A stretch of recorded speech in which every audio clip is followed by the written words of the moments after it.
అనేక మంది YouTube channels కానీ, సోషల్ మీడియా వాళ్ళకి కానివ్వండి, టీవీ యాంకర్స్ కానివ్వండి, ఈ జడ్జిమెంట్ కొండంత అండగా వజ్రాయుధంగా అభయంగా నిలుస్తుంది.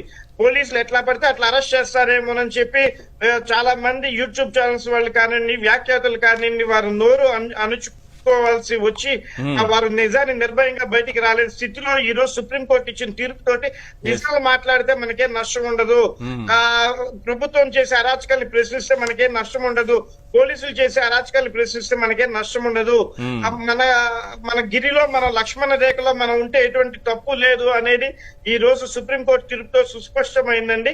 సుప్రీంకోర్టు వారి తీర్పుతోటైనా పోలీసులు అక్రమ అరెస్టులు కానివ్వండి, అక్రమంగా వాళ్ళు పెట్టే కేసులు కానివ్వండి, తొందరపాటులో వాళ్ళు చేసే అరెస్టులు కానివ్వండి కంట్రోల్ చేసుకోవాలి.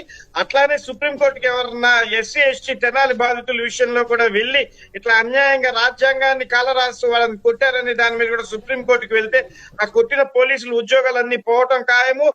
అట్లాగా ఎవరైతే ఆ వీడియో తీశారో అది చూశారో వాళ్ళందరికీ కూడా కఠినమైన శిక్షలు పడే అవకాశం 100% ఉందండి.